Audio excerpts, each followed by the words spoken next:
kita akan masuk ke dalam kebernilaian susastra, kebernilaian puisi di dalam tradisi bangsa Arab klasik.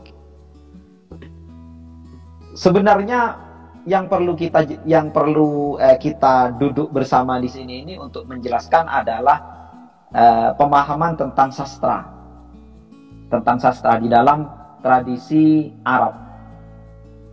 Jadi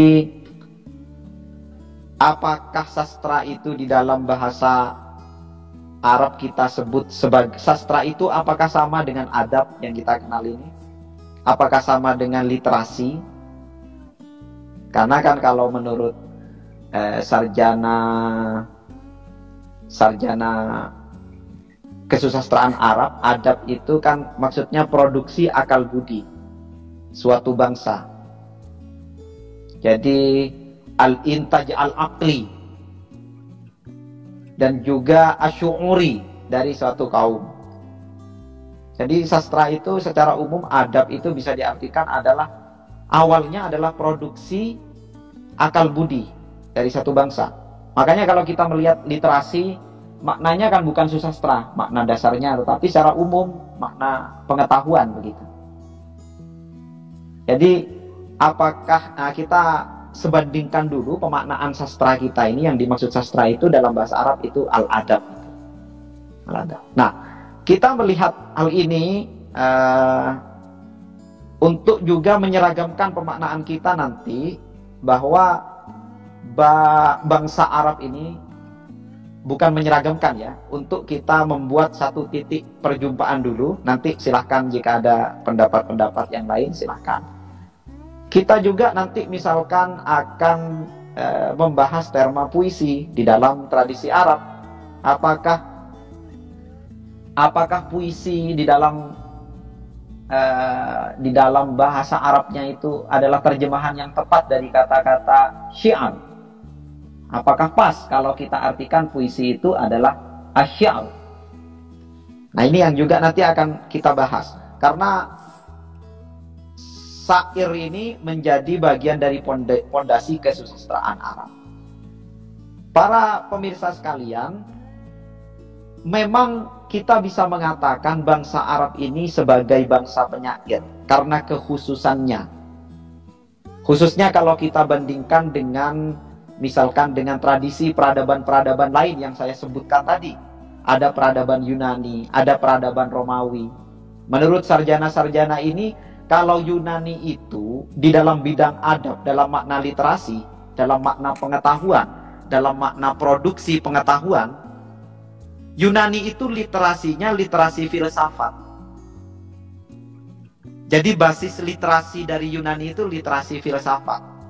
Mereka melahirkan karya-karya sastra, tapi puisinya biasanya sifatnya naratif, puisinya dramatik, puisinya epik, seperti Odyssey, seperti karya-karya Homer, Iliad. Kita melihatnya di situ. Sementara kalau Romawi itu tradisi literasinya lebih pada hukum, literasi hukum dan politik. Sampai abad pertengahan, Machiavelli, literasinya literasi hukum dan politik.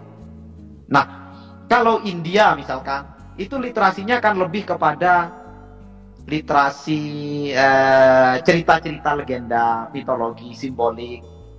Kalau kita lihat India seperti itu.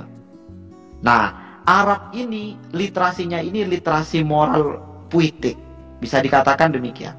Memang literasi yang ada di Arab ini literasi puitik. Orang-orangnya bisa dikatakan memang berjiwa penyair. Kenapa bangsa Arab bisa disebut sebagai bangsa penyair? Karena salah satunya yang pertama, dari segi produksi. Produksi kesusastraan Arab itu begitu besar.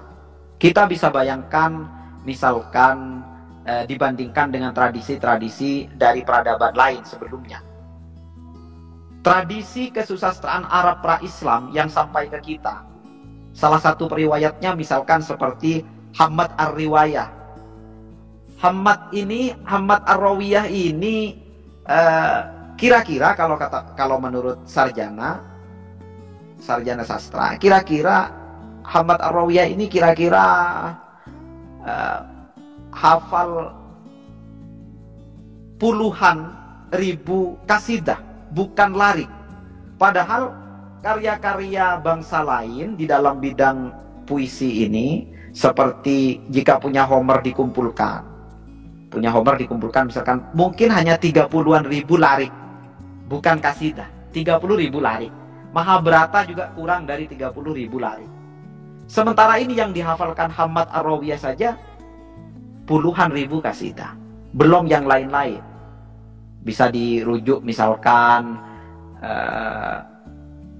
banyak kitab-kitab yang di sana ditulis oleh As-Suyuti, Al-Asma'i, banyak, silahkan nanti dicari. Nah, ini menunjukkan produksi kesusastraan dari dulu memang cukup kuat ya. Produksi literasi secara umum juga kuat. Yang kedua dari karakter bangsanya sendiri, karakternya memang mereka itu orangnya sensitif, orangnya ekstemporer, spontan. Kalau ada apa-apa pengen segera mengungkapkan, cepat marah, tapi cepat juga dingin. Memang karakter bangsanya seperti itu. Itu yang pertama, memang orangnya sensitif, ekstemporer, spontan. Juga mereka itu memiliki jiwa yang bebas atau disebut dengan badahi. Mereka itu orang-orang apa ya? Orang-orang dalam tanda petik ya primitif. Orang-orang yang memang hidup bersama alam. Maka jiwa bebas ini biasanya memiliki refleksi yang kuat. Mereka bangsa yang reflektif terhadap alam. Makanya penyair-penyair bangsa Arab itu dianggap bisa berbicara dengan angin, bisa menebak musim. Padahal mereka ya artinya mereka sebenarnya ya bagian dari ilmu pengetahuan, kebijaksanaan Arab kuno gitu. Karena mereka berjiwa bebas. Di samping mereka tadi itu sensitif, juga berjiwa bebas. Yang terakhir memang secara kebahasaan, bahasa Arab itu akomodatif terhadap penopang sastra, yaitu alegori dan metafora.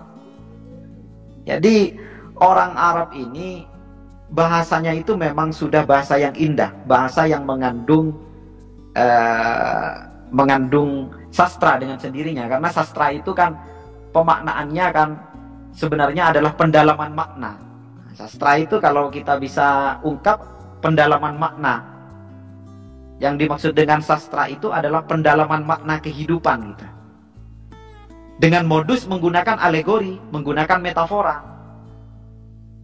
Menggunakan sesuatu yang tidak lurus-lurus. Kalau kita gambarkan sumur lah. Sumur kalau kita mau turun itu kan nggak bisa untuk mencapai pemahaman dan kedalaman sebagaimana tadi. Kan kita harus turunnya melalui tangga, nggak bisa langsung lurus ke bawah. Kita melihat di sekelilingnya. Nah, sastra itu sebenarnya itu pendalaman makna kehidupan melalui mode-mode, melalui modus-modus alegori dan metafora. Kenapa menggunakan alegori dan metafora? Karena alegori dan metafora ini kan perumpamaan. Kita memungkinkan melahirkan kenyataan dalam bentuk berbeda, dalam bentuk yang lain. Kita kalau mau bicara gelas, barangkali bukan gelas, tapi tembikar yang diolah dengan demikian-demikian. Maka kita melompat dari kenyataan itu melahirkan kenyataan baru. Sehingga kita memiliki pandangan baru tentang objek tersebut. Bahkan terhadap manusia. Manusia diibaratkan hewan, manusia diibaratkan apa?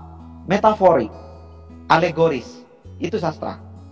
Nah, sastra yang demikian, sastra karena sifatnya yang alegoris dan metaforis ini memungkinkan dengan demikian bagi peminatnya, bagi penikmatnya untuk mengambil jarak terhadap objek, terhadap kenyataan dan melahirkan kenyataan yang baru itu. Nah, bahasa Arab ini didukung oleh kekuatan sinonimi, kekayaan mufrodat yang begitu besar yang memungkinkan lahirnya alegori-alegori, metafora-metafora yang lebih mendalam dan bahkan juga mendukung tradisi syair yang berbasis metrum dan berbasis rima itu. Nah ini, jadi saya bisa katakan bangsa Arab ini sebagai bangsa penyair karena dua hal tadi itu, yaitu karena dia produksinya memang begitu besar di dalam bidang syair secara kesejarahan, dan yang kedua juga karakternya. Dia berjiwa bebas, dia sensitif, ekstempor, dan juga secara kebahasaan memungkinkan karena menopang kekuatan alegori dan kekuatan metafora. Ini barangkali pemaknaan umum. Nah, maka penyair-penyair di Arab itu dianggap suatu kebanggaan bagi kabilah-kabilahnya. Saya katakan tadi, syair Arab yang kita kenal sekarang ini, bahasa Arab Fusha itu lahir dari bahasa Quraisy, bahasa di Jazirah Arab, di tengah, di Mekah. Yang saya sebutkan tadi adalah bahasanya orang-orang yang nomad, orang nomaden, orang yang tidak punya pertanian, orang yang kalau mau makan harus berburu lebih dulu atau mengandalkan perdagangan, orang yang rumahnya berpindah-pindah sesuai ketersediaan sumber pangan dan sumber mata air. Ada oase di sini, pindah ke sini, besoknya pindah lagi di mana tersedia pangan. Nah, dari situ bahasa Arab ini muncul. Karena kenapa? Sama barangkali dengan Jakarta gitu, sama dengan Melayu. Dulu pusat ada di sana, metropol dari kebudayaan Arab itu memang ada di Mekah. Walaupun peradaban itu ada di Yaman di selatan ataupun ada di Syam di utara, tapi metropol kebudayaannya ada di tengah. Karena di sana ada Ka'bah. Orang yang berlalu lalang pasti berhenti di Ka'bah. Di sana mereka melantunkan puisi. Kalau kita mencatat penyair-penyair pra-Islam saja yang tercatat itu kira-kira hampir 150 sampai 200-an tahun sebelum Islam. Sudah ditemukan bahasa sebagaimana yang kita kenal bahasa sekarang ini. Ini kan sifatnya tadriji, sifatnya bertahap. Tidak serta-merta bahasa ini, bahasa Arab orang Quraisy ini dikenal di seluruh Jazirah Arab. Enggak. Sama dengan di sini. Bahasa Madura, bahasa enggak. Tapi ada perkumpulan dulu gitu. Bukan puisi tiba-tiba menjadi bahasa Indonesia dalam simsalabim, enggak. Ratusan tahun. Mereka ke sana. Di Mekah, para penilai puisinya, kritikusnya menggunakan bahasa Mekah. Maka yang dinilai yang berbahasa Mekah, yang berbahasa Indonesia. Kita sering sekarang melihat penyair Madura, tapi mereka hanya sebenarnya penyair kepanjang tanganan Indonesia gitu. Karya-karya sastra penyair Madura juga berbahasa Indonesia. Mereka juga bergabung di dalam komunitas sastra Indonesia. Sama dengan begitu. Dialek banyak sekali. Tetapi dialek yang menang karena metropolnya ada di Mekah, dialek Mekah. Itu yang tiba ke kita sekarang. Nah, dulu penyair-penyair ini, dia itu dijadikan kebanggaan di kabilah-kabilahnya, di suku-sukunya yang banyak ini. Dia jadi kebanggaan. Dia jadi juru bicara, juru damai, jadi diplomat, jadi bangsawan. Artinya kalau peribahasa Arab itu kalau ada perayaan itu hanya karena 3 hal. Ada kelahiran anak laki-laki, kelahiran lah, ya ini agak kontra feminis. Ada kelahiran, yang kedua itu ada ya mungkin kudanya menang. Yang ketiga kedatangan penyair. Kalau kedatangan penyair semua datang bernyanyi bersama-sama kayak kedatangan artis gitu. Jadi memang bangsa Arab ini, bangsa penyair ini kebernilaian sastra di dalam tradisi bangsa Arab. Itu yang pertama.